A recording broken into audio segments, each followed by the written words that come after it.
The views shared on this program are not necessarily the views of DBN, its sponsors, or affiliates. DBN or the Logic Based Collective can be held responsible for anything taken personal when you could have just changed the station to begin with. If you're offended by world class conversation that will move you to better yourself, you should leave while you have the chance. We're pros, but we're not like pros. In the event that you'd like to sue, we have no money, but if you drop your job's number in the comments, we will call them and let them know that you'll be out on an all expense paid vacation into your feelings.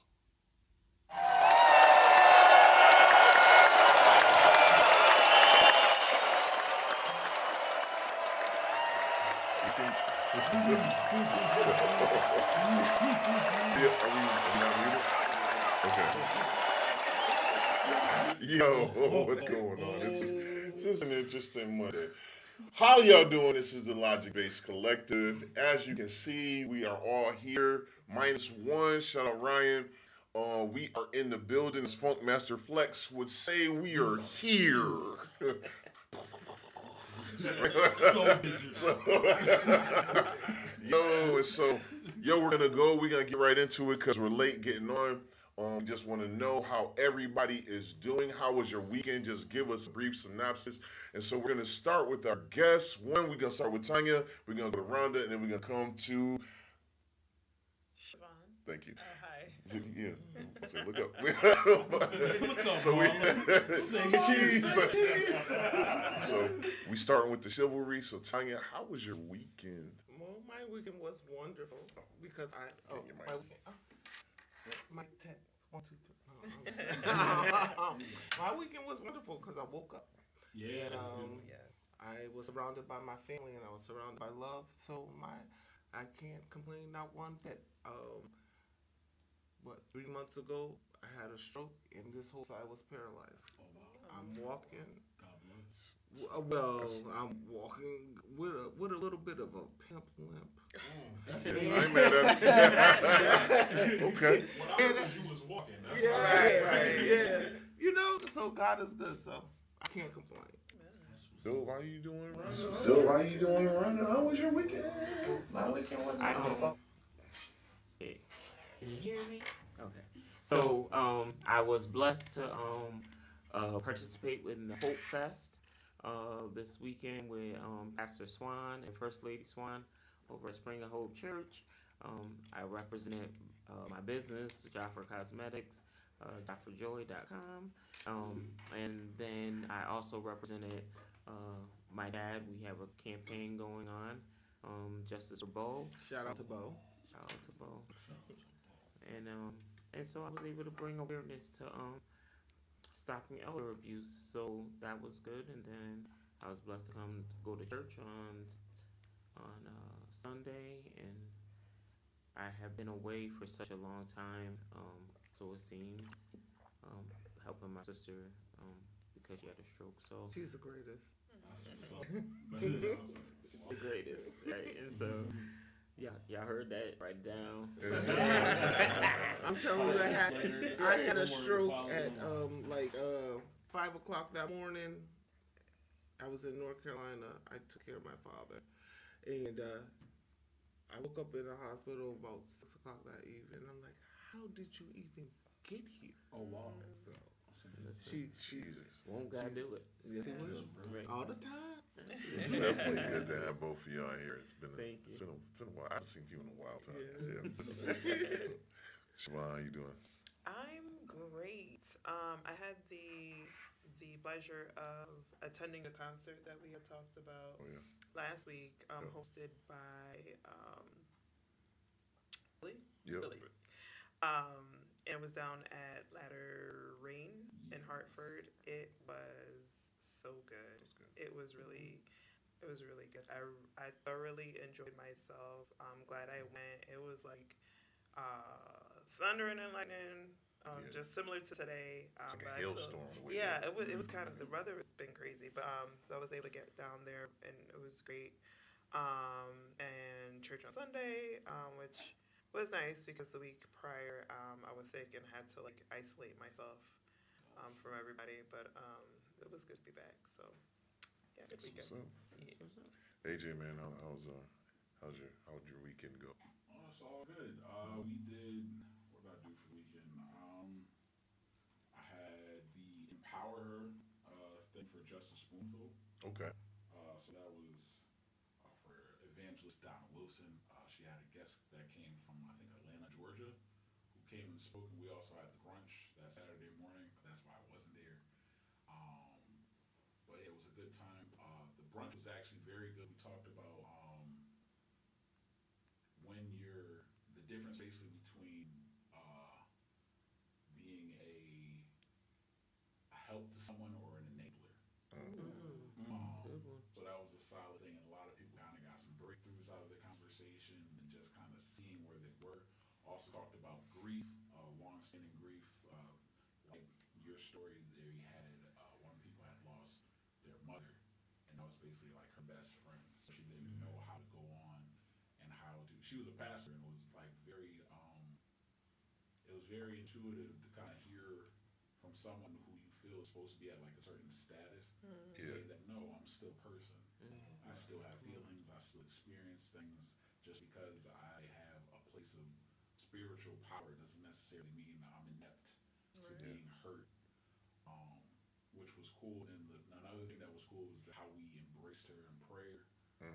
Just talked, and everyone let her know that they call her, or that they could call themselves, and basically just give her a place to feel like you can be weak here. You Yeah. can be vulnerable here. That's important. That's real.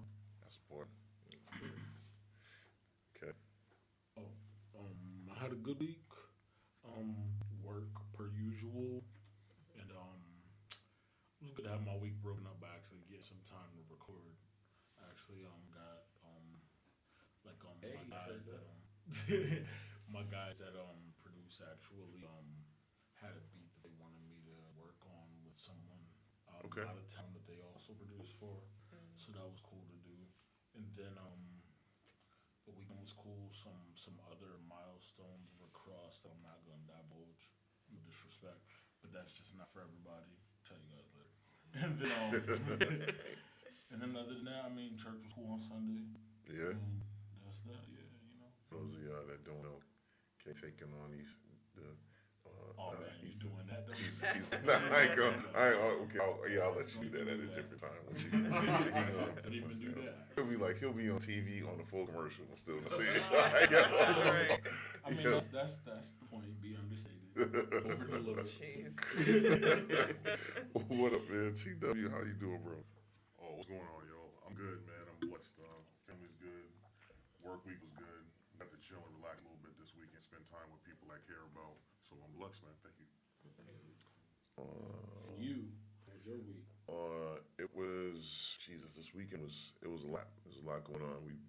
I went to that same concert. That was pretty dope. I think I did like 2 services on Sunday, like our service, and then I preached that. Oh, I forgot. I'm sorry.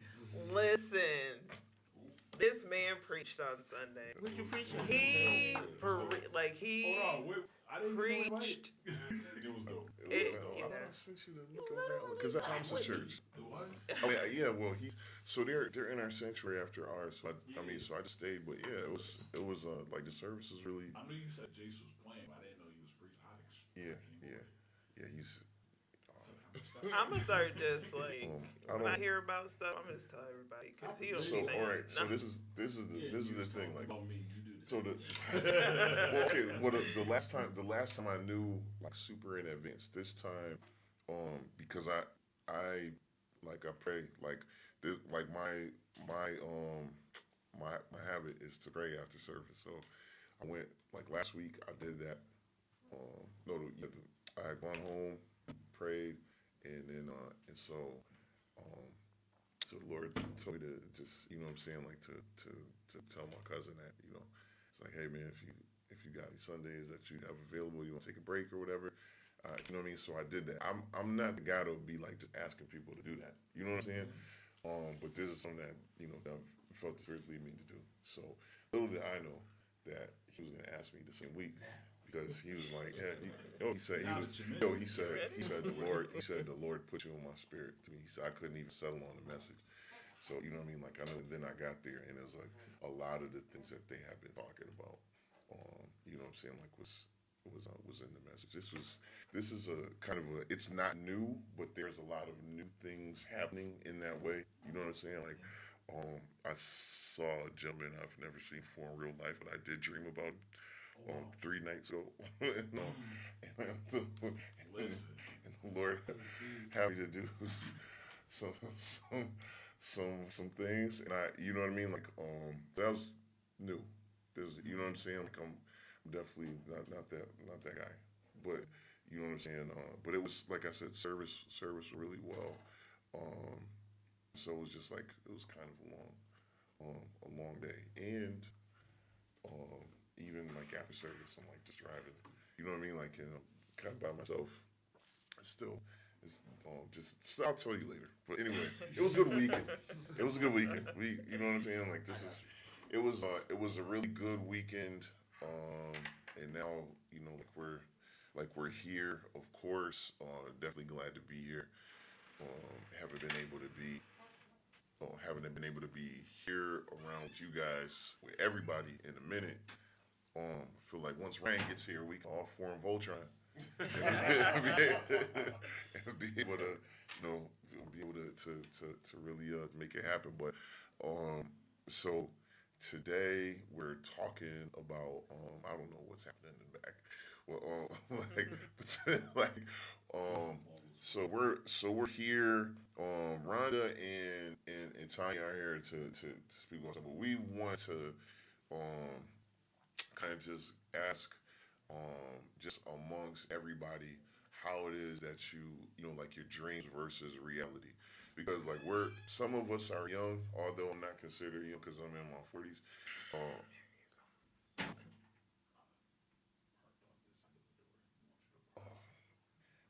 Yeah, this feels like every like pack church service or musical, and they just come in and announce a license plate at the pulpit, and you got to move your car. Yeah, you cool. So, but Apologize for this. No, you don't. So we're- It happens every episode. literally, This is a part of the episode. we're So many talking. other things not being policed. Oh Lord. So good. Like, we wanted to talk about you know dreams versus reality. Like I said, like you know, like a lot of us don't necessarily always prepare for a time when we're not going to be here. We don't like to really think about it. As a matter of fact, we really didn't talk about death a lot in that way, like because it just people kind of made it feel like you're being negative. If you know what I'm saying, like it's like, oh yeah, you know, and then like we got older and they're like, oh well, you know, prepare this, you know, for your kids. You know, like right now that you're in the middle of life, figure out a way to, you know what I'm saying, like to do you know, like those things. I know like my life is definitely not what I thought that it was gonna be. But it's you know what I'm saying, like I do know that it's something that's important. Go ahead. No, I'm in agreement. Just not really talking. I mean, we have these ideas of how our life is going to go, but then life's. It be life, and it's just like things take you off the path where you think you're gonna go. Just some settling. There's some pivots. All those things happen. It's like a lot of the times we're just dealing with the now and not thinking ahead. Yeah. And it's like, how do you mitigate that? Like, we want to be able to live life in the now, but also somehow prepare ourselves for or prepare our families as well for when a certain time that is inevitably going to come. So like how do you manage that? Because like you said, a lot of people don't even want to talk about it. Yeah. So No, I was wondering. I'm sorry. like as you guys both keep bringing up that we don't talk about it culturally. I mean, even those that aren't like religious and or faith based, whatever the case may be. Like I feel like it's still somewhere in your family. Like you know what I mean. Like there's a grandma that had a cousin that used to always speak about the Bible and things like that. And like, do you think at sometimes like taking certain things out of context can handicap us? Because when you think of like the whole death, like death and life is in the power of the tongue. Like, do you think that could have like led to people not necessarily preparing for Yo, eternity that's a and not good question. speaking about like you know what I mean and living in the moment, but not necessarily being like, yo, there will come a day when you need to know that like there's these papers set up in this corner of the closet, like Yeah, it's like a taboo. It's like people don't want to talk about it because Exactly. it's like a taboo. But there's one thing for sure, nothing for certain. We all come in this world. We all got to go that's out. right. So as my grandmother says, who's 99, going on 100 in November. She's adorable, but like, she's Right. so cute. Kind of dope. She says everybody's just passing through. Mm. So like you say, it becomes like a taboo thing where nobody wants to talk about it. And then when you do talk about it, because you hear so many horror stories of people like, oh, they want to just off me because I got this money here, and people become so greedy, and you see more questions out of greed and concern. So there's a fine line to do that, and I think when we are talking about death or how we're preparing for it, I think if we do it as a unit versus one on one, like trust. We have a trust in place with more than just one person. So therefore, that people can't come in and snatch it up, or someone's doing something just so that they can get the policies or the money or whatever. Yeah, one thing that I can definitely tell you is that, just having been through certain situations, not being in a place where you're supposed to be grieving and you're not able to do that is you know what I mean? Like it's a terrible position. And like so for me, like I wouldn't want to leave my kids in that way. We joke a lot around, and it's like on Instagram, like you gotta have a fish fry, somebody dies, something like that, right? But it's like, yo, like so just having gone through, so there was and this was not even like super expensive because of who it is at that. But I lost when I lost my son. I had to have we had, what I mean, like all the things that came with that. Like he was an infant, so I didn't have an opportunity to really get ready for that.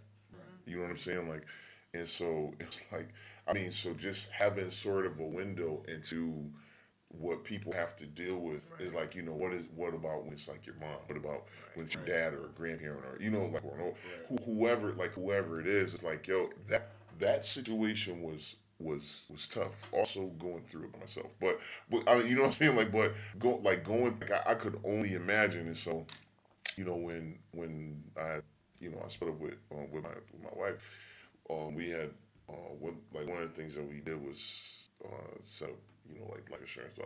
Life insurance is like something that we should have already had.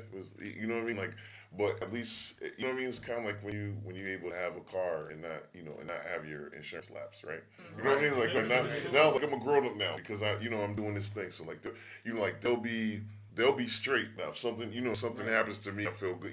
Feel good in knowing that something could happen to me tomorrow, and they're good. So I can what I'm saying, I don't have to like be trying to whisper messages from heaven or whatever it is that they do.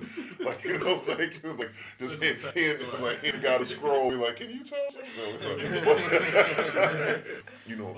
That's the true definition of being able to rest in peace. So yeah. That you left things Yeah. in place and in order. Even in down to the March. clothes. Oh, Even down to the clothes.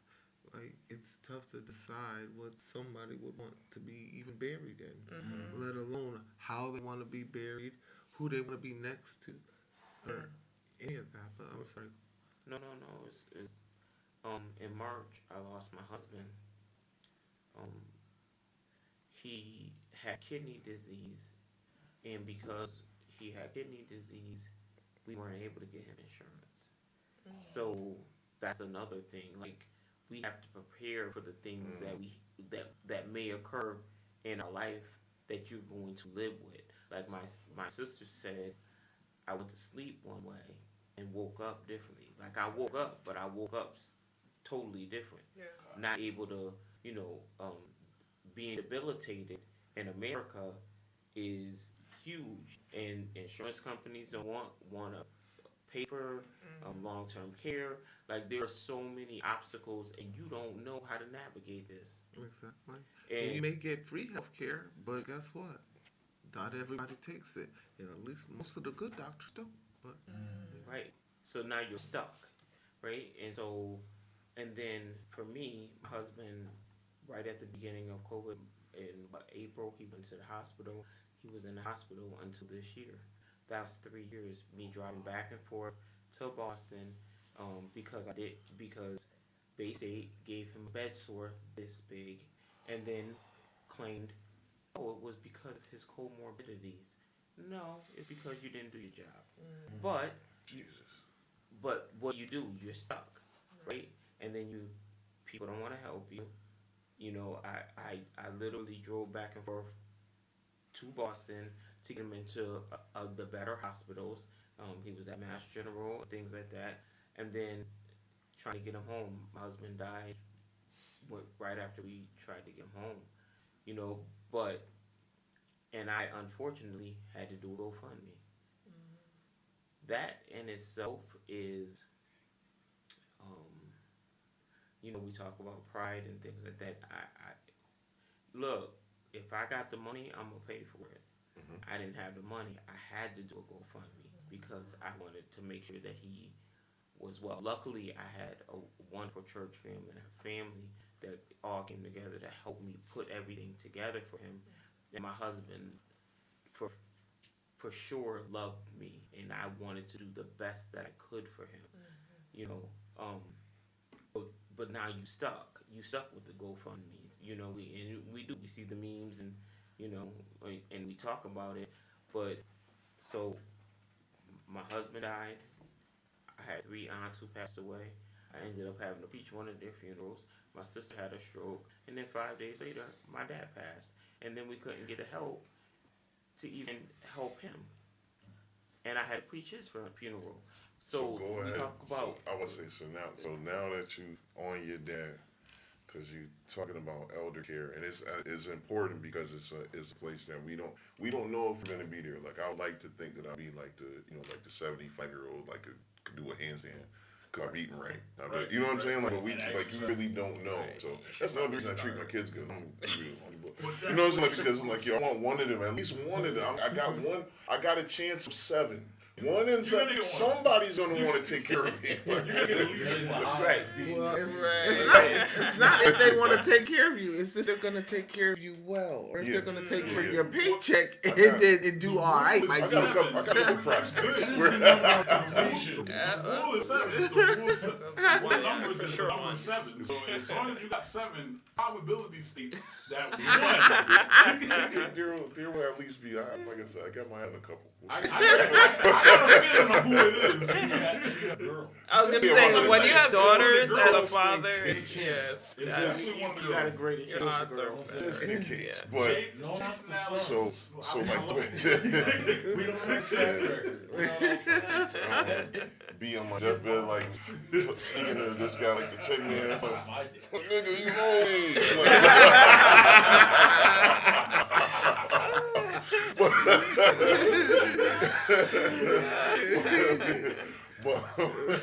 But yeah, I went to you because because you guys want to talk about elder care right quick. And I do have a question I want to bring around the room after. But so like this is also something like I didn't even realize was like a thing till like I was young. My grandfather I got sick. I didn't even, you know what I mean? Like, so you always hear about, they're in a nursing home or getting this type of care that you just think that it's all the same thing. We know PCAs, people that do that job. And you know what I mean? Like, we really don't really know. You know what I mean? Until it becomes personal to you, you don't really. So go ahead. Where you was going with that? So, my dad. How about this? I'm gonna I'm gonna defer to Tanya because she actually quit her job and took care of my father for the past 3 years. So I'm gonna defer to her. See, Um, I don't. They're not watching, but eventually they might. And I just want y'all to know, she quit her job. Are you talking to your kid right now? You're not at the job. You don't have to. You don't, I'm saying, but there's somebody that would do that. and she is You there. guys venture out on the remote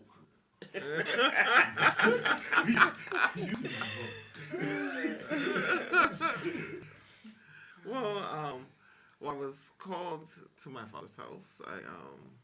And they said that his spouse said she needed help, or she was going to put him in a nursing home.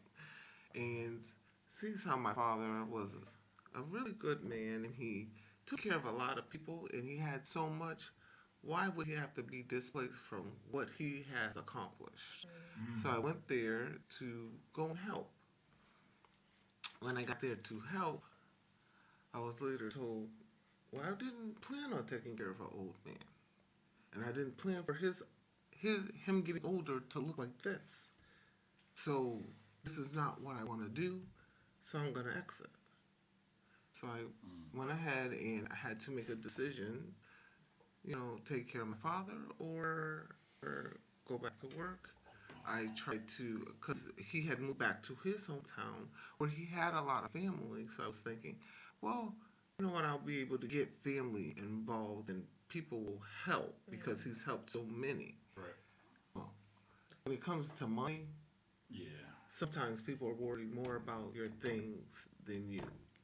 And sometimes people are only worried about your last deed. And if you are no longer able to do anything else for them, then sometimes you're no longer valuable. So therefore, unfortunately, my father had a stroke. He was in the hospital, and he had, prior to that, been having memory strokes. And those are small TIAs, and they were causing lapse in his memory. It also gave it an effect that it looked like dementia. Bag something just for clarity for everybody else. Do you know what TIA stand for? You know, that's a good question. No, I do not. That's Google. I know just so In the wonderful audience world. Yes. know what But TIAs are. what it is a tiny a mini It's a stroke. mini stroke, but I'm not sure what the TIA stands for. No worries. And I've been saying this for 3 years that I should have No, by now. Listen, I think so. One of them. Oh, this was well. a pop quiz that you wasn't ready for. Well, and as a matter of fact, wait a minute, I had a stroke. My memory. Right. She does have it though. She looked it up. A TIA Google says transient ischemic attack, a brief stroke-like attack, despite resolving within minutes to hours, still requires immediate medical attention to distinguish from an actual stroke. I just wanted to bring that up just in case, because there might be somebody who's watching who is experiencing this or knows someone who's experiencing this, just so they kind of have a feel Yes. for what to look out for. And that's just it. Is when you have a brain injury, you don't know that you have that brain injury. Right. And then that's another component of mental health. So now your mental health is declined. Your cognitive skills have declined, and it may not look what people think it looks like. So my father's the strongest man I know. He is my Superman, and he was deduced down to being afraid of his pants. One day I said, "Dad, why don't you want to put on those pants?" He says, "Those don't look safe. I don't want those." So I had to start putting on jogging pants. So you don't really know what's going on, and when people start having stranger behavior, sometimes we tend to get frustrated because we think they're doing it on purpose, or they want attention, or they're just being a jerk, or as a lot of people are, oh, they got ornery. Yeah. Okay. No, they just maybe can't do it better than what they're doing, and that might be what getting old looks like for them. But if we don't have enough compassion and patience with them, we might take it as, you know what? I'm done with this. And I feel like in some instances, that's what his community felt like. They were done with it because he no longer was that strength or that pillar that they could lean on anymore. And he was needing help, and he didn't know how to ask for it. Suffered in silence. Yes, he definitely suffered in silence. So I ended up quitting my job and moving in with him full time. He needed 24-hour care. I later found out that he hadn't been getting his medicine for the last 6 months. According to the law, that is elder abuse. You know, some people might say, well, I don't want to give him his medicine because he fussed about not taking his medicine. Don't No, matter. no. Right. That person is depending on you to give them the best health care. That's just like if you have a child and they don't want to take the medicine that you don't say, well, you know, the baby didn't want to take that and he got asthma. Well, you know what? He can have that asthma attack. That's not what we're going to do. Right. And so you have to treat that older person just like they might be that child. Guess what? When they're hungry and when they're tired, they're going to get fussy just like a little child. Just to give peace of mind to those that do think about quitting their job, do they have a Stavros, like a Stavros kind of thing in the state that you were living in? No. The state I was living in, not only did they not have that kind of program, he did not qualify because when his spouse left, they were not divorced. So she's supposed to be a caregiver. yeah, so there was still other stipulations, and because he had not, and even if he had a planned or prepared for this moment, we would not have known because he didn't divulge that information with us because he trusted his spouse and he said she knew everything, and then when we asked her, she shut us off. She did not want to talk to us. There was even a point where, you know, some other things were done with paperwork and we weren't given it. Maybe it was shredded. I don't know. There was a shredder machine and there was a paperwork by it, and maybe that's what happened. I don't know. But Wait a second. So she had the means to have been able to take care of him. Yes. She did. Yes. Oh, okay. So while he was in the hospital, she cut his medical insurance off after taking the payments. yeah, because that was one of the stipulations that she made very clear to me and my father, is that she needed a certain amount of money so that she would keep his medical insurance on. So they had a joint account, and I had to make sure the money was in there in the joint account, and it was, and she took the money and then cut him off. And you know what? Everybody handles things differently, but give a heads up. Do something. Like, I'm not gonna no longer do this. I'm not gonna, like, he made sure, because even when they moved to North Carolina, she didn't have a job right away, and he took care of her. So, like, just out of common courtesy, but, everybody's moral compass is not the same.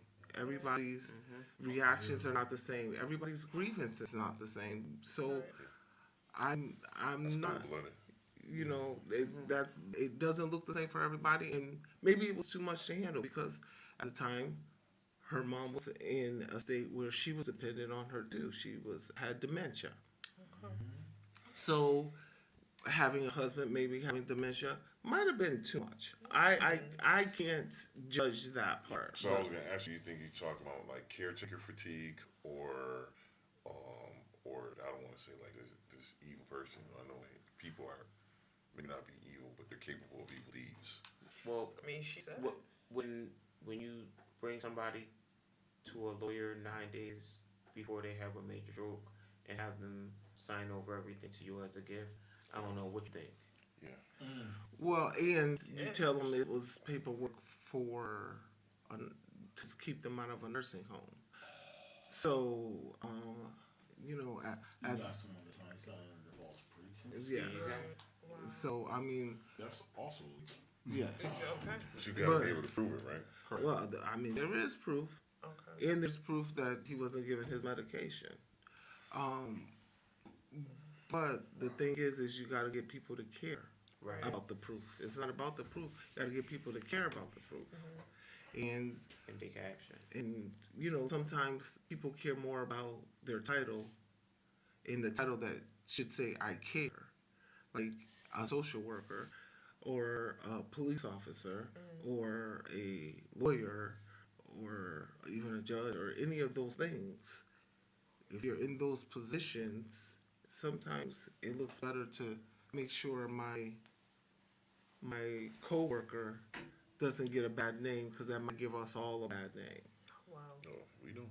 Yeah. So, Just to give some insight, Stavros is a program where they will send a PCA or a personal care assistant to your house. Just for anyone that doesn't know, I know it's available in Massachusetts. I'm not entirely sure where else it's available. Yeah. But also, some people, what they'll do is they'll get employed by Stavros so they can take care of their own family members and still get paid. Right. That way, you still have some form of income Yeah. while you're doing basically helping out your loved one. But also, to tag on what Tanya is saying, like it's important for us to care for the people that we care about, because what I was told as a youth, or I'm still youth, but what I was told is that one day you don't know where you'll be. You don't know if you'll need help. You That's don't know if you'll be that person where people are looking. Because like I'm a type of person who I like to help a lot of people, but I don't know if I could say I would be in a better situation had my roles been reversed like your father's were. Like if I was in that predicament, would people care for me? Like he had a bunch of, so you have a well-sized family. He was in the town of his family, and his daughter that lived another state away had to fly in to take care of him because the people that were surrounding him would. And that's eye-opening. Yeah. To go to the conversation we had earlier, like it kind of sheds light to who you kind of want in your circle. Yeah. Yeah. What's that? John 4:4 and 4. It Bless says, you. God bless you. It says that Jesus wasn't even revered in his own In his own hometown, town. right? So my dad goes back to his own hometown. He's built community centers. He's done things for youth. You know his character. So if something is out of place and it doesn't look like the person who you know, there's that red flag, like something's going on, and maybe we need to look into it a little bit deeper. But here goes this: people will divide and conquer, so y'all need to watch out for that, because that was one of the things that happened. You divided and conquered. You said, "Oh, well, he's doing this and he's doing that." Even they called back to Springfield and said, "Hey, this is going on," so we would be upset with him. But y'all don't know, we both girls, right?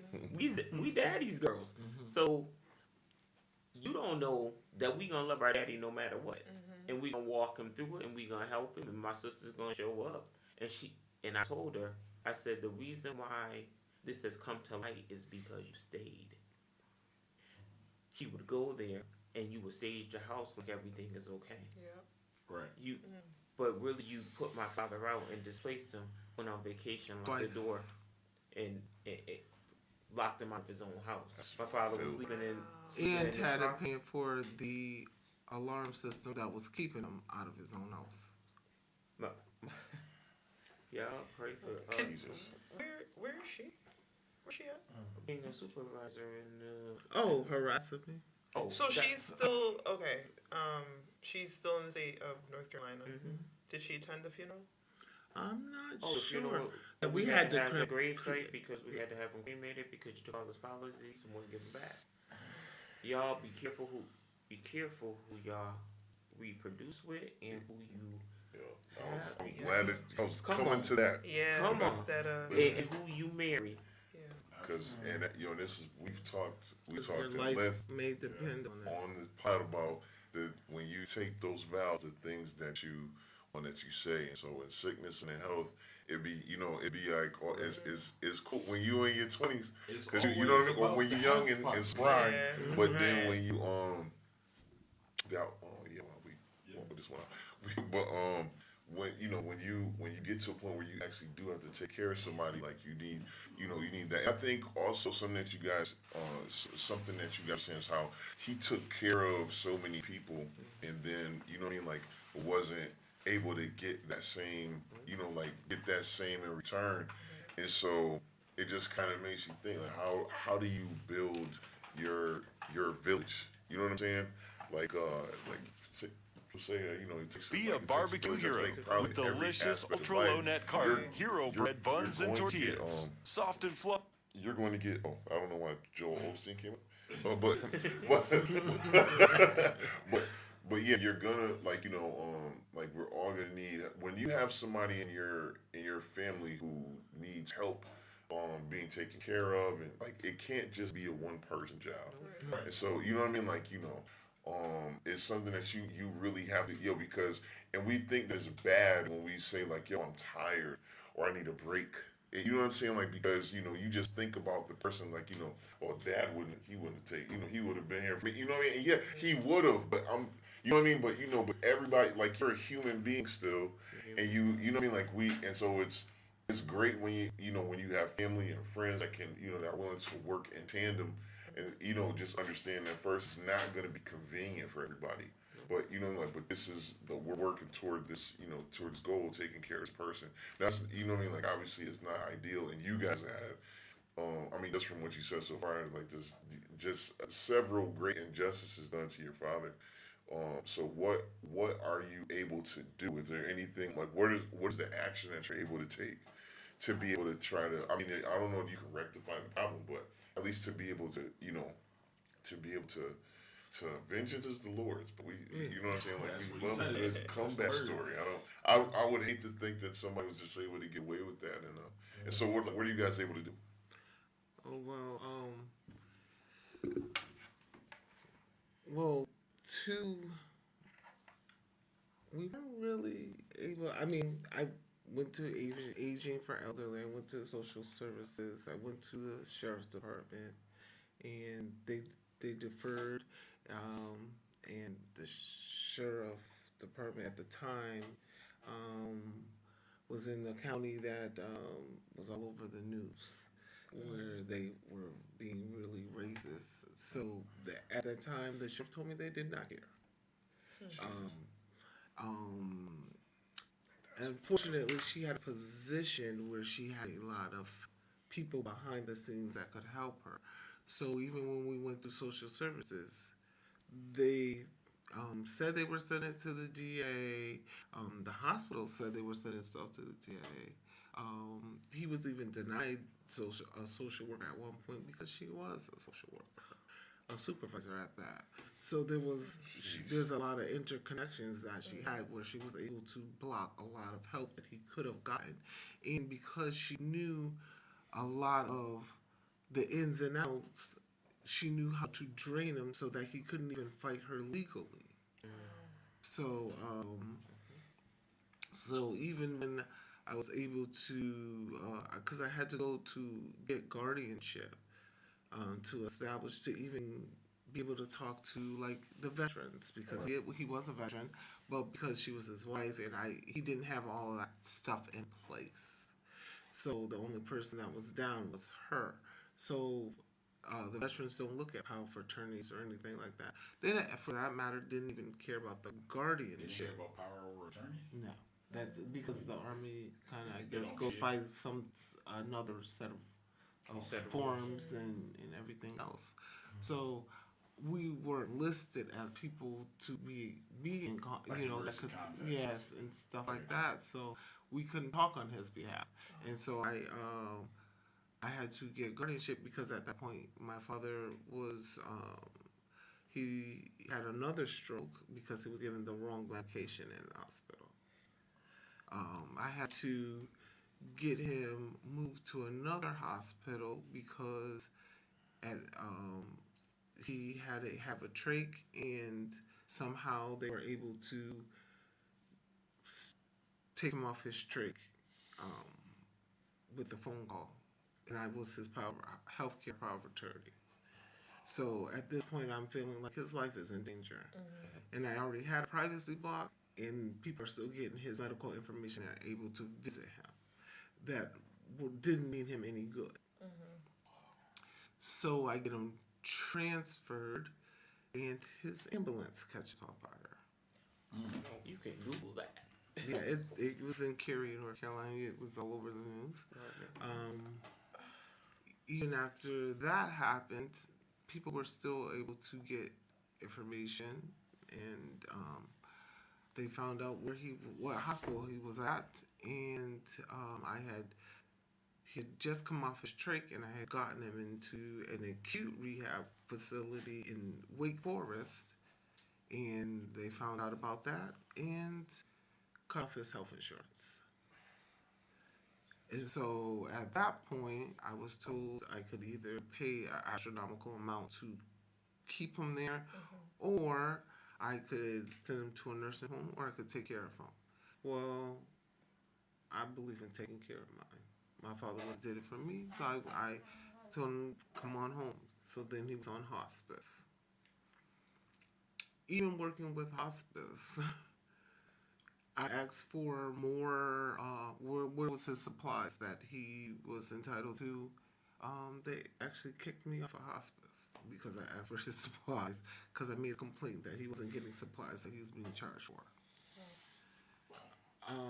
So this whole time, he's on feeding tube, he can't move, he can't talk, and I'm turning him every 2 hours so he doesn't get a bed sore. Right. And I'm doing that for 2 years without no help.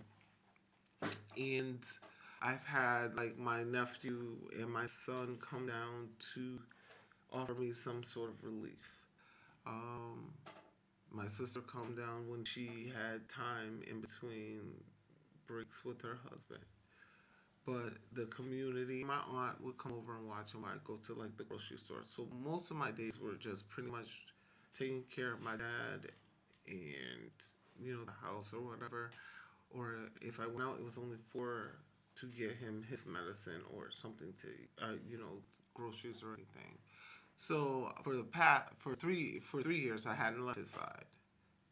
I ended up waking up at 3 o'clock in the morning to turn him. Was fine. Woke up again at 5:36, and that's when I realized I had a stroke. So at that point, I had to put him in emergency respite. That's the longest I had ever been away from my father in the past 3 years. And then while I'm in the hospital, they call me and say, your father's just had a cardiac arrest. And I had already made a deal with my father. Listen, you're my assignment. I'm going to take care of you. And when you're tired of fighting, I'll let you rest. If you want to fight, I will stay here fight with you. And the man lived for 2 years off of a feeding tube with some glycerol. That's it. Right. That's it. In And love. Tanya's love. That's it. So, Tanya's love. and so he, 4 days away from, Yeah. and he ended up passing. And I did have a lawyer, but my lawyer ended up turning on me and told me if I did not,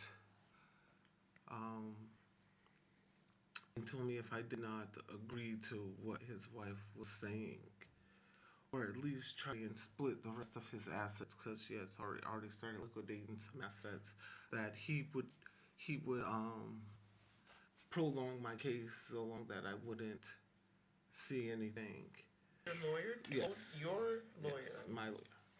And so I told him, well, that would kill my father within itself. I'd rather not have nothing than to backstab him and be like, oh yeah, we're going to split this. For what? I'm trying to get him extra health care. I'm trying to get someone else to help me so that I'm not stressed out, because, that's one thing with healthcare. I don't have high blood pressure. I don't have high cholesterol. I don't have diabetes. It was stress, period. So, So So let me say, there are things that we gotta put in place for moving forward. Yes. In the state of Massachusetts, you're gonna get this hot pink paper, and it's called the MOST. It's the Massachusetts Medical Order for Life-Sustaining Treatment. It's gonna tell whether you want to be on dialysis. It's gonna be tell whether you want to be resuscitated or whether you want to be on life support. My husband, after being on life support, they tried to take him off, but because he had this legal document in place, your doctor has to sign it, and it's going to be in your file. Because he had this in place, when they tried to take him off of life support, we were able to say, no, this is what he asked for. And then my husband woke up, and y'all know, AJ, you talked to Carlos while he was in the hospital, you know. So my dad had because my sister was his healthcare proxy, his power of attorney, and then ultimately his guardian, right? She was able to make life choices for him that would sustain his life. I know for sure that if somebody else was in charge, that wouldn't have happened. So make sure that the person who has your power of attorney, has your healthcare proxy, knows your wants, knows your wishes, and will have your best interests at heart. We're not saying that you need to, be on life support if that's not what you want. But if this is something that you want, I already told them, give me 3 years, and then if something happened, have like 3 strikes and you out kind of thing. That's me. No, and I told her, give me 3 months. Don't come in here looking at me drooling. Go on. Right? But those are like real things. Like you're looking at somebody. My dad, he literally was Superman. And they made it so he was debilitated, and that you took a pillar of the community and reduced him to ashes, and you disregarded him. And so what we're saying is, everybody gonna get old, prayerfully, right? Because that's what we want to get old. If somebody like, oh, I don't want to tell my age. Why not? If you don't have an age, you dead, right? So we wanna make sure that we live our lives to the best of our ability, and that we put things in place that stop saying we don't want to talk about death, because everybody's gonna die, and we want to make sure that the one thing that my sister said, because I'm telling you about her and her stroke, right? So I call up, they called me up and they said something's going on. I'm looking at her, I FaceTime her, I said, let me see you. I said, stick out your tongue. She said, right, like a doll. Like, she used to have a lick 'em doll. She used to have this doll. So she stuck her tongue out and went sideways. I said, you got to call the ambulance. And then that was the other thing. Time is of the essence when we do these things. Yes. Like strokes, you got to get to somebody within a certain amount of time for you to get that medicine. And then they also need to know when you actually had the stroke, because that matters. So I had to convince them to call the ambulance. That wasn't because she didn't want to go. Because she's taking care of my dad. Well, not only because I was taking care of my father. When my father went with his stroke, I had a little bit of PTSD and a trauma because they didn't take care of him properly while he was in the hospital. So I was like, no, I'm okay. And like I said, when you have a brain injury, you don't really realize you have a brain injury. And so my sister is a teacher. She's a missionary, and she's also my big sister. So she's you're gonna do this, and I'm like, oh, you're not the boss of me no more. I don't have to do this. Like, you're not the boss of me. And so she's like, oh, that's not working. It didn't work. I had to switch gears because that's the other thing. You gotta know your audience, right? So when the forcefulness didn't work, I had to text. Time is of the essence. I had to text my nephew. We gotta get on it. when he heard those words, that's when he said, "Let me call." You know. And it wasn't until I actually walked in. Well, because I had the stroke and I couldn't do anything. And then I was like, no, no, no, I'm okay. I'm okay. And so she's like, no, you're not okay. And I'm like, no, no, no. I go look at myself. I'm now able to walk. So I go and look at myself in the mirror and I'm like, no, no, no, I'm fine. I'm fine. And so I go to my father and I say, I look at him and I'm like, you know what? I don't want to put my son in this same position to take care of me because I'm being too stubborn. So I said, hey, big guy, I'll be right back. I'm going to go to the hospital, let them check me out. So I go back and I'm sitting there and my aunt, and I'll call my aunt. My aunt rushes right over. She's awesome. Now that is one person that helped the whole time with my father too, was my aunt. And she rushed right over. And so they're sitting there, and so I'm like, I'm gonna prove to them I'm okay. So I'm gonna walk out. I'm walking into this ambulance.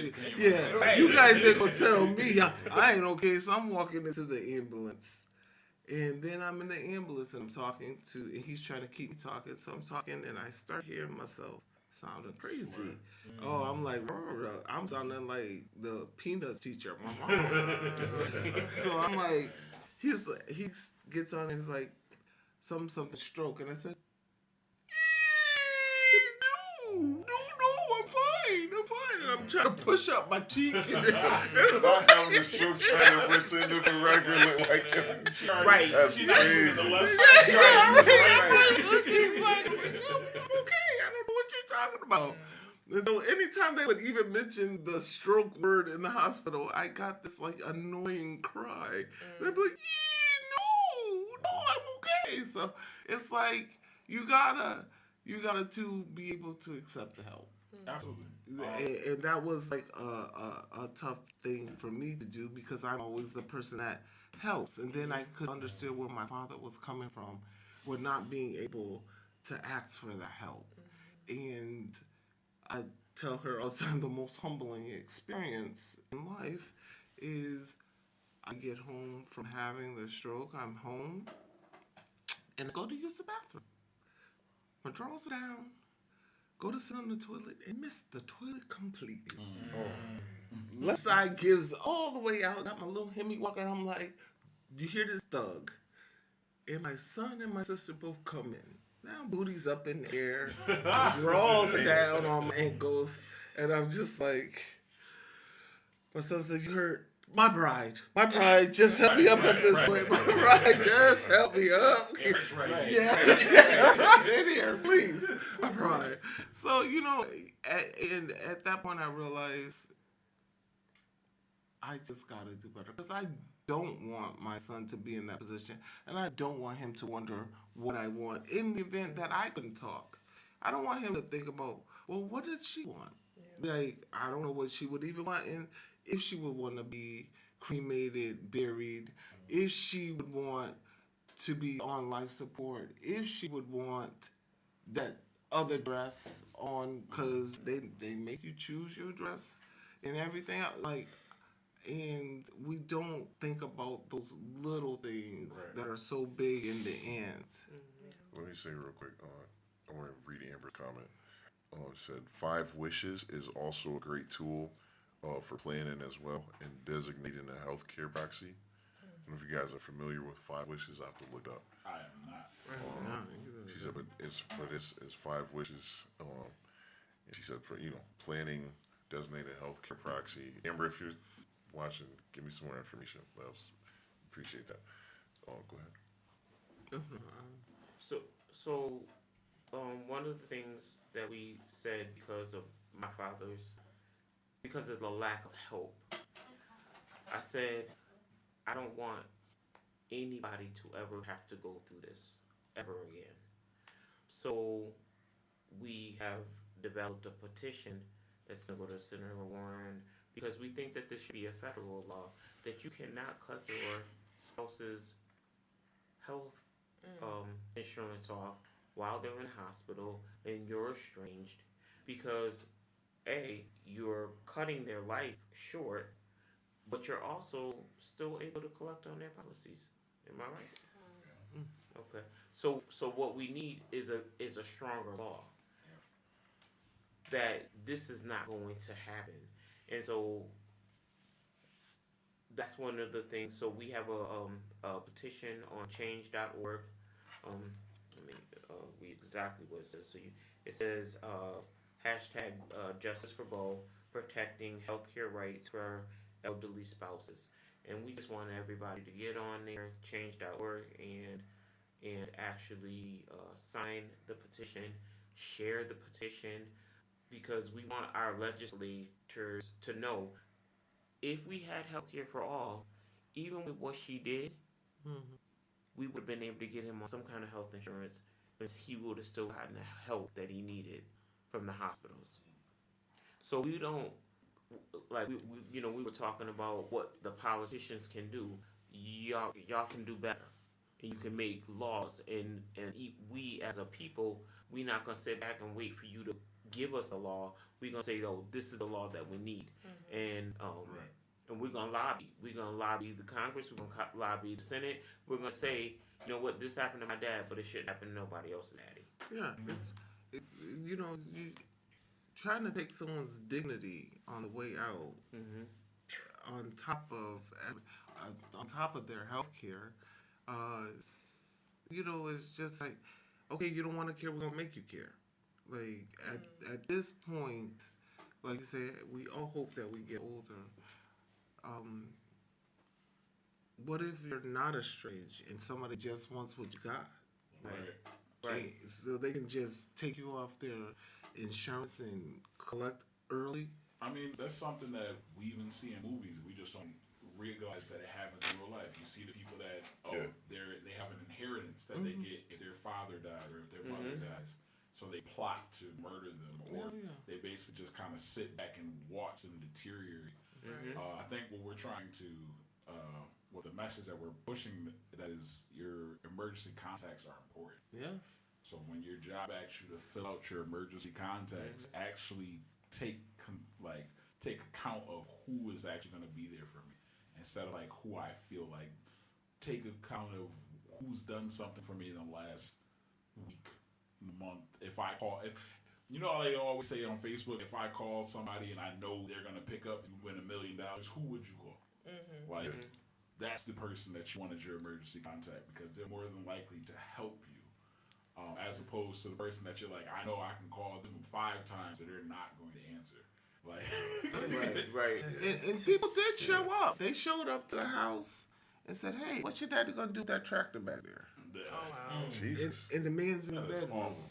I mean, he got separated from so much, not just his health insurance, his homeowner's insurance, his legacy, his properties, everything. I mean, he couldn't even get a roof fixed with mold or anything upon leaving, because she said she was going to get a divorce, but she never did. So everybody's canceling all these policies without even any proof of how is this happening. Right. So. And there's the question: how's this happening? Right. Right? How did we get here? Yeah. How did the insurance company let this happen? And when my sister called and said, "Hey, this shouldn't happen. He's in the hospital." Well, now you don't have to pay the for his medical care, so it's a benefit to you. Now he's accrued a lot of medical bills. Oh, I wanted to tag on that too. For those who don't know, because not everybody's been to the hospital, not everybody's had to see their doctors, going to a doctor's appointment without having health insurance. Doctor bills are expensive. Like, little things are expensive. If you go to get your tetanus shot, For sure. Right. if you go to get your tetanus shot without insurance, you're gonna pay a pretty penny, and that's just a shot.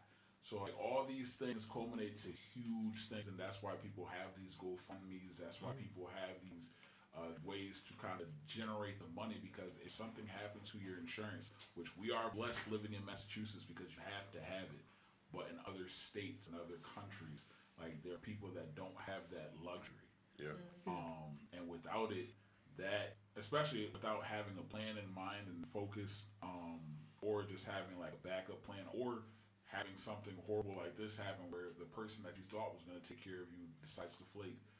Like for better sounded better than worse. So And have a plan and a Oh, backup plan. Yeah, and even if he had Medicare, but her part of the insurance paid for his Prescription. prescriptions, and even with the two insurances, there were still co-pays and stuff that he had. So once the prescription part was gone, it's $2,000 a month. I mean, it's $2,000 for his prescriptions prescriptions, yeah. alone, and that's with him on hospice, prior to hospice. So now we're paying $2,000 out of pocket already on a strained funding with just his Social Security and his annuity and me not working. So now we're both living. and that's $2,000 like on top of living expenses. Yes. Right. Like that's not Yes. water bill. That's No. not electric. That's not rent or That's not the septic tank. That goes wrong Nothing. in nothing. None of that. That- She mentioned the roof earlier. That's not the roof. No. Right. Like, that's No. just $2,000 that you have to have in order to just have the proper medication in order to keep on living. and that's even with that RX that they say you can get. That was discounted with that RX. $2,000 is a discount. And you mentioned the GoFundMe, so we do have a GoFundMe because we also have lawyer fees, right? Absolutely. So our GoFundMe is called let me just double check. It's in memory of James Bow Hall Healthcare for All, and we have the GoFundMe. They want $10,000 up front just for you to get the attorney to even do anything, and then don't forget we're going back and forth to North Carolina. So Travel expenses. exactly. So and we got trolls. So her people got on trolled the our GoFundMe and called it a fraud. There's nothing fraudulent about wanting justice for your father. There's nothing fraudulent about wanting healthcare for all. There's nothing fraudulent for calling you out. And we've been silent for so long. And what I said is the reason why she's able to get away with a lot of things is because it was undercover. So now we're exposing the wound. So if y'all can get on there, listen, even $1 helps, right? Every little bit helps. Yo, so we talked. We talk about about these type of things all the time, and it's like you want to be able to do something. Like here is like on a case by case basis. If we're not able to to be able to donate to something that would be for us, and I'm talking about us. I mean like specifically us, like the the black people. The what I'm saying, specifically black men. You know what I mean? Like I'm not sure what it is about. We used to always hear that older black men don't go to the doctor, right? Like you know what I'm saying? Like now I feel like as an older black man, I was like living off of urgent care. Legit. Like I've been at my job for like two years some change, and I just established a primary care. Cause you know what I'm saying? Like I'll be honest. It's definitely something that I overlooked, kind of neglected, but like as we kind of see things, it's like you have to, in order to make a plan, you gotta know what you're planning for. Yeah. Right. And so it's like like you want to know if you have some things happen. And surprise, I am now a recipient of blood pressure medication. Thank you. You know what I'm saying? So, I mean, it's good to know now. Definitely. But it's But like, take your blood pressure medicine, it's absolutely. right? Because that's one of the it's- things we don't do. It's like I mean, that's the truth, though. but to be able to get because so and this is so I live alone, like you know what I'm saying, like not alone. I have one of my sons live with me, but we largely alone in terms of responsibility. It's just me, Right. and so when I had shoulder surgery, and I didn't even realize how much help I was actually going to need. Like, you know what I'm saying? Yeah. And so my mother she was saying, like, hey, like, what's your plan? What are you gonna do? Like, so like, what's gonna happen? I'm like, yo, I'm gonna go in, I'm gonna get the procedure, and then I'm out. Like, you know what I'm saying? Like, I'm gonna lay up a couple of days, and then I'm good. Like, you know what I mean? Mm-hmm. So, but you're right. But then the situation, I ended up staying with my parents for like 6 weeks. Wow. You know what I mean? Wow. But I didn't have a plan into place because I didn't take, I wasn't taking it like that. But she knew, so she had already made one, with the other members of my family as well, and made provision to, to be able to do a lot of the things that I didn't realize that I wasn't gonna be able to do. Now, I'm saying that because, like, I really didn't take it serious at first, but the whole situation kind of opened up my eyes. I can't imagine like having some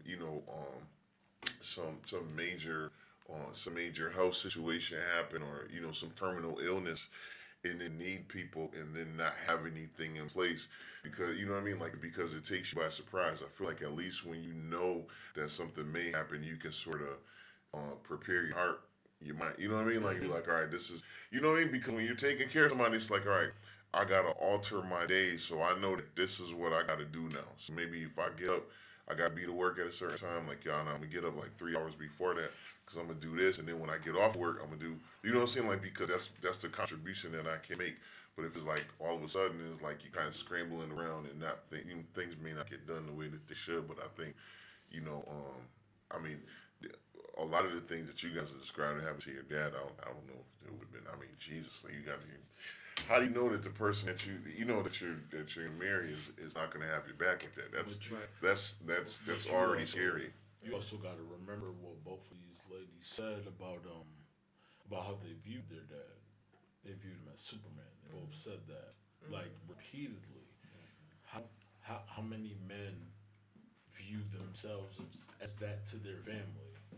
So you don't speak on needing help. You don't speak on taking the preventative measures. So to their point about being proactive, to be able to try to, like, set yourself up to be able to continue to be the person you are to them, even when it's beyond you. Yeah. You have to make sure that it's that important that we make the sacrifice to remove our pride, to not be in a situation like you said for yourself, where you're just, I mean, like, that's you being strong. Right. That's you Yeah. being like, nah, I got this house. I'm cool. Yeah. I got Jace. Like, you know what I mean? I'm gonna do what I gotta do. Like, you know what I'm saying? Like, cool. Play gonna be down for a couple days, but I'll be back up. You know what I'm saying? And you just thinking this that, you know what I mean? Like, majority of times we're trained to just be so strong that things are not that serious. Yes. But to your point about even what you said with your husband, like, we have to, any of us that do have that quote unquote clean bill of health, for lack of better words, we have to take advantage of all those things that you see when you're just scrolling and they be like, hey, no, what is it? No medical check. No And medical you can check. take the life insurance. It's like, yeah, you better do that before Yeah. something's on Right. there, It's- so it's that you can estate so that you planning. can just be a part. Okay. I'm thinking about it now. Yeah. Like, just everything you're saying, it's got me like, Yeah. well, You everything checks out. Right. Let me That's get these it. people Let their me- $40. Right. Yeah, Right. yo, I told you it took for us to kids. get. Yeah. Yo, I'm about to say, it took Which- for us to get divorced to be. Yo, I started to jail to get that good life insurance. It just happened to coincide with the agreement that we, you know what I mean? Like, so they're like, they'll be straight. And I took out more because I got some more kids too. So, you know what I mean? But to be able to make sure that they get, they get low, that they're okay. Right. You know what I'm saying? Right. Like, some extra, some little extra insurance, but it's really something I hadn't, like, you know what I mean? Like, I'm like, yo, something could have happened to me. All those, I'm working 2 full-time jobs or like 3 jobs sometimes, and just, you know what I mean? Like, and just working, knowing that's not healthy. Right. But, you know what I'm saying? Like, I'm just thinking, like, right in the now. I got to take care of everybody in the now, but if something happens, it's like, boom. You know what I mean? Like, what's going on? Oh yeah, What do you estate do? planning is crucial. Yeah, you should. I think everybody should see an estate lawyer to plan for those things that can help you with trust, that can help you with insurances, that can help you with. Okay, so even in Massachusetts, you usually have to liquidate your assets in order to go to a nursing home or anything to get on some of these programs. Even with Stavros still goes by your income. So Yes. if you're not on Mass Health or Medicaid, then you might not qualify for those extra things. I think there's Greater Springfield that also Greater Springfield Senior Services. senior services. That's also something that can help you. Amber brought that up in a comment. I was about to read it. Oh yeah, that's also something that can help you, but I believe that also goes by your income. Correct. So you might actually need to get, like, if Rhonda did not have extra insurance that she paid for on top of her regular insurance, she with your husband. No. Yeah. Let me just tell you about the state of Massachusetts. If y'all are away, the state of Massachusetts has some of the best health Yes, care it does. and health insurance The in the crazy country. thing about I it is, agree. the state of Massachusetts has a lot of the top of the line stuff. And Right. we take it for granted. We definitely do, 'cause every we- year. Yes. Yeah, That's Right. why our taxes are so high. Right. I but, learned about that. but At least you get what you my pay for. husband got on insurance when he first got here. He fell down the set of stairs. He got on health insurance before we got married, so he kept that insurance. Thankfully, he had that insurance because that helped keep him in a long-term facility where he needed assistance. But here goes this: I had to get guardianship of my husband to get rid of a $25 bank account.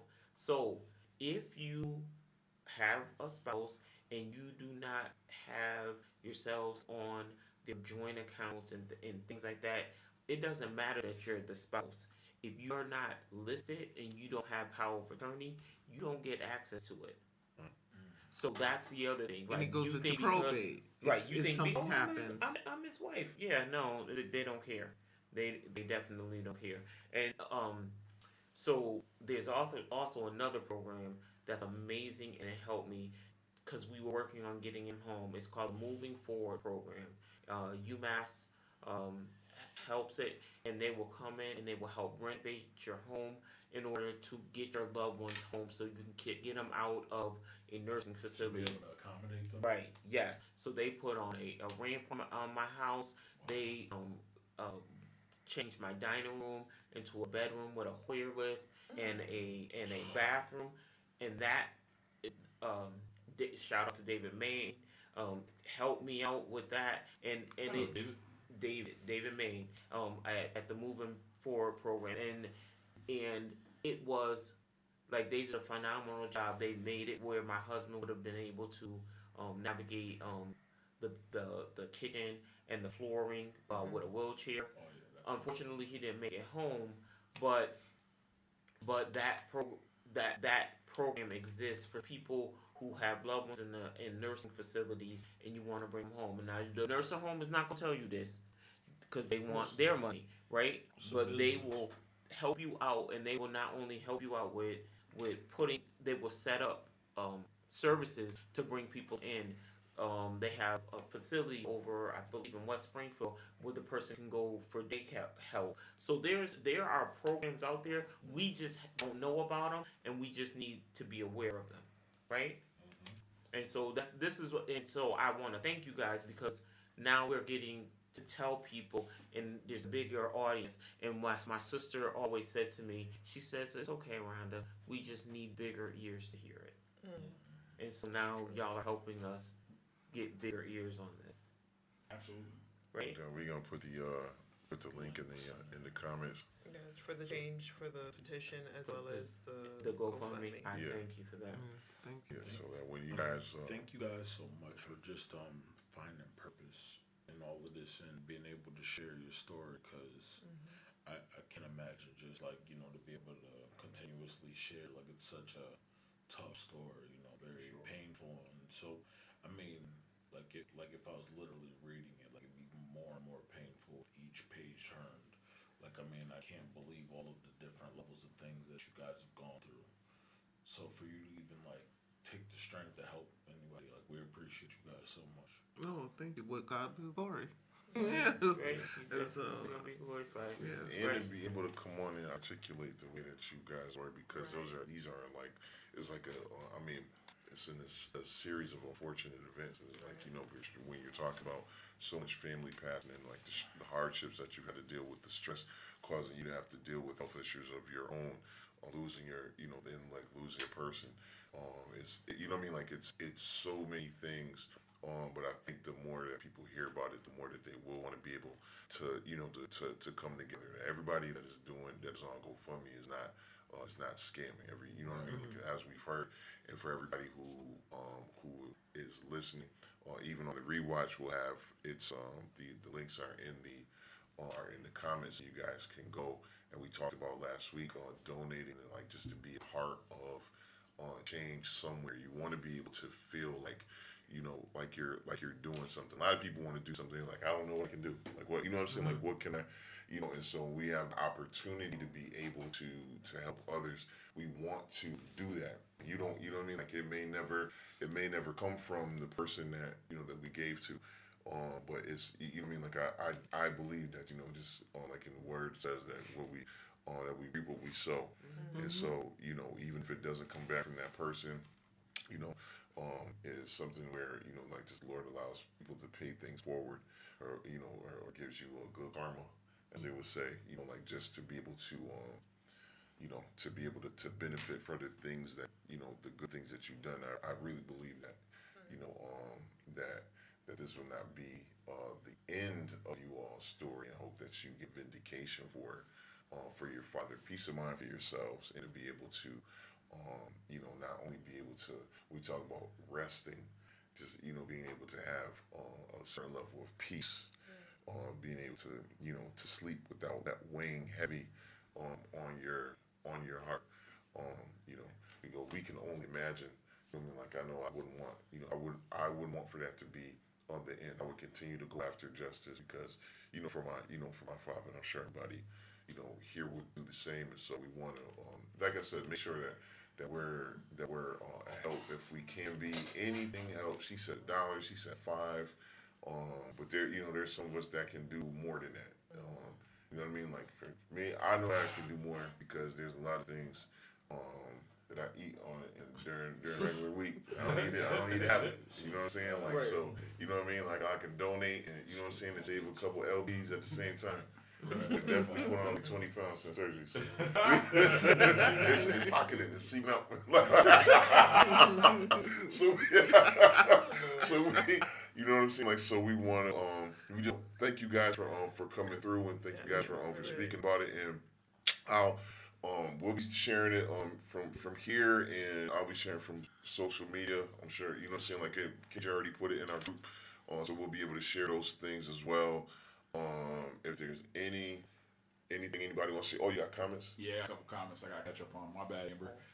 So the key on the 5 wishes, we talked about it earlier. She said 5 wishes is the first living will, also called an advanced directive that talks about your personal, emotional, and spiritual needs as well as your medical wishes. Amber also brought into about the Greater Springfield Senior Services extensive document that you can get from I think that's from the healthcare, after designating a healthcare proxy via 5 wishes. The document that allows you to make decisions regarding aspects of care and desires for end of life. Then also she talked about the home modification loan program can provide a loan so you can make needed adaptations or modifications to your home. Modifications can help you remain in your home and live more independently. Just to tag on to that, also just to bring into remembrance, we did also have Carl Hoover when I was in high school who had committed suicide. Make-A-Wish Foundation came to Springfield and actually remember that. Yeah, It was woman's house. It wasn't Make-A-Wish. It was Or not. Home Makeover. Yes, Extreme Home I'm Makeover. sorry, Yeah. I said Make-A-Wish. I was on But yeah. Northampton, Yeah. right? Yeah, Right. I remember that. I remember that. So I was living over there. Yeah. Nah, for sure. So yeah, but it just goes to show you, and we're not saying that all healthcare people are bad. This is not saying that all PCAs or all doctors or all lawyers or any one specific group of people is bad. But however, as Chris Rock said, there's some people that can't be bad at their job.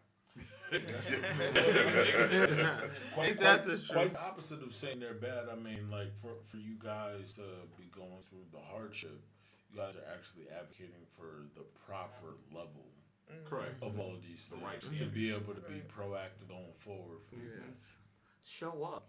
Listen, show up. If your loved one is in hospital, and I learned that from co-pastor Bayman, when pastor was in the hospital, she parked herself there. She saved his life. Oh, yeah. She didn't Parking leave. herself there. Show up because they treat your loved ones differently when you show up, Absolutely. right? And then And they have a lot of patients.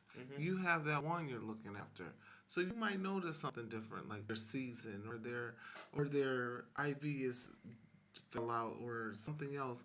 So I mean, like the healthcare facilities are overwhelmed. They're overworked.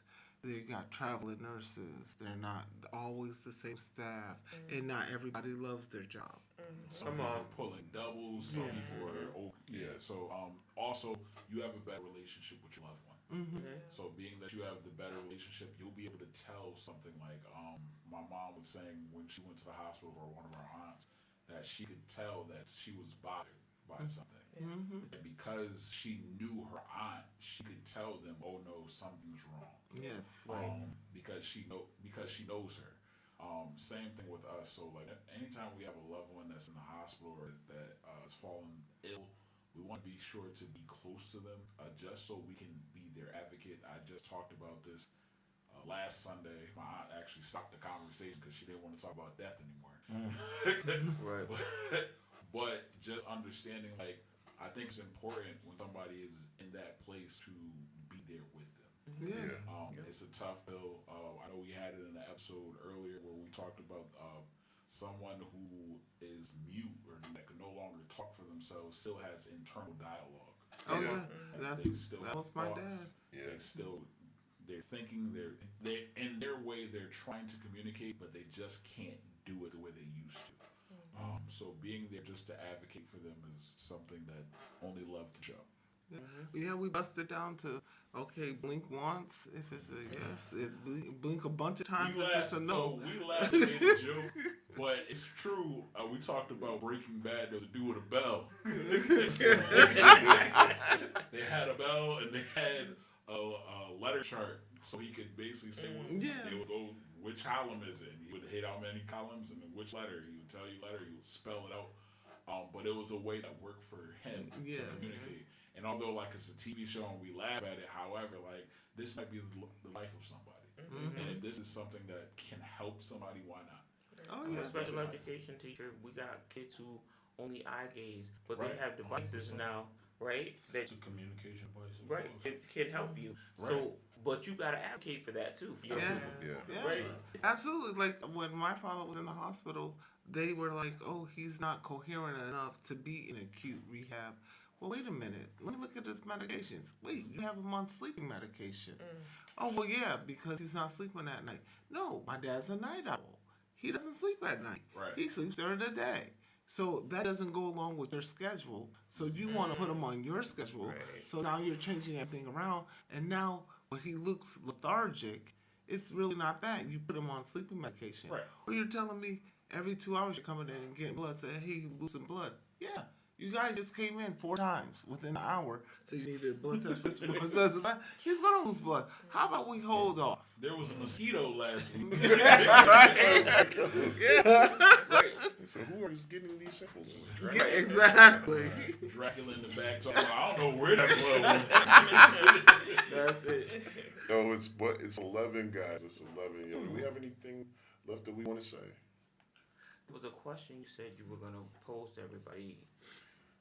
We gotta come back next week because it'll be too long. But I was gonna ask everybody, and this is something that it would be better to think about before because you can't really answer right away. What is it that you would like your legacy to be? Like when you're gone, what is it that you want people to remember you for? What are the things that like that people are gonna think of you and think of this thing. What is something that how is it that we want to be remembered? And so we have an opportunity to think about it and just, you know what I'm saying? So, but we are, remember, spread the word dot store, spread the word dot store. Or spreadthegoodword.com. Spread the good word. So how they However you spread the word. Oh, yeah. As long as it's the good word. Yes, it's www.jafra.com/Rhonda. No, I'm sorry. /R Hall. So one more time. www.jafra.com/R Hall. That's Jafra How you spell Cosmetics. Jaffa? JAFRA. .com/R Hall. And anything that anybody purchases for your family, your loved ones, we have great products. That one over there always smells good because of it. Because of Jafra. now everybody know. Right? Right? But anything that you purchase, we're gonna just put it towards the cost of the attorneys. So we appreciate anything that you're doing. This is really, so it's time to, not to just to talk about it, but really to be about it. This is, like I said, we can't always necessarily give out of a place of abundance. We just have to be able to, to give because it's the right thing to do. So we, whatever it is that you can do, we compel you, to please give towards the cause. You guys can go back and listen. Anybody listens on replay. Anybody, like I said, the links are in the comments. We thank you all. And for anybody listening on the Digital Boombox Network, you can come to the Logic Based Collective YouTube page, and you can be able to find those links. Everybody on Soft Spoken Prophet TV, you guys can also find them on the Logic Based Collective YouTube page, and we will also encourage you to like, share, subscribe, comment, all that good stuff, even if it's terrible comments, because guess what? All of your engagement counts. So you can bring your negativity and just be met with anything. So We'll transmute it. once again, we want to thank Rhonda and Tanya for coming through and sharing their story, being able to have this conversation, one that's very important. And especially to us, my padres and I, as older black men, age a little bit younger, but we it's important to have a plan in place, and so these are ways that we can grow. These are things that we need to be thinking about now, and actually, have a plan of action, moving forward. And so, until next time, we'll be back next Monday, same bad time, same bad channel. Until the next time, though, allow Jesus to be the lotion that lathers your ashy soul. Not what you've seen in the past. Thank you guys for having us. I appreciate it. Thank you for coming.